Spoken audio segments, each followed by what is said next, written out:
Megastar Chiranjeevi నుంచి రావాల్సినటువంటి 'Vishwambhara' movie మీద ఎక్స్‌పెక్టేషన్స్ అతి భారీ స్థాయిలో ఉన్నాయి.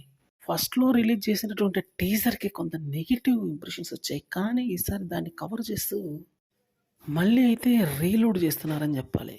ఈసారి మాత్రం టైం చాలా ఎక్కువ దొరికింది కాబట్టి బలమైనటువంటి టీజర్‌నే వదలబోతున్నారు. ఈసారి ఖచ్చితంగా అంతు చూసే విధంగా టీజర్ ఉండబోతుందని ఖచ్చితంగానే తెలుస్తుంది. న్యూయార్క్‌లో ఉన్నటువంటి 2 స్టూడియోల ద్వారా ఈసారి గ్రాఫిక్స్ చేయిస్తున్నట్టయితే తెలుస్తుంది. నాసీ రకమైనటువంటి గ్రాఫిక్స్‌కి స్వస్తి పలికి ఈసారి మాత్రం అద్దిరిపోయే గ్రాఫిక్స్‌తో రాబోతుంది.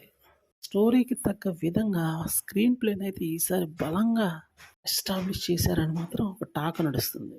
ఎందుకంటే ఇది మెగాస్టార్‌కి ఇది చాలా పెద్ద మూవీ కాబట్టి బ్లాక్ బస్టర్ పడాల్సిన అవసరం కూడా ఉంది కాబట్టి ఈ టైంలో ఇది ఖచ్చితంగానే అచీవ్‌మెంట్ సాధించాల్సి ఉంటుంది. అందుకనే పూర్తి స్థాయిలో ఫోకస్ పెట్టి మరి ఈ మూవీని చక్కగా తీర్చిదిద్దుతున్నారు.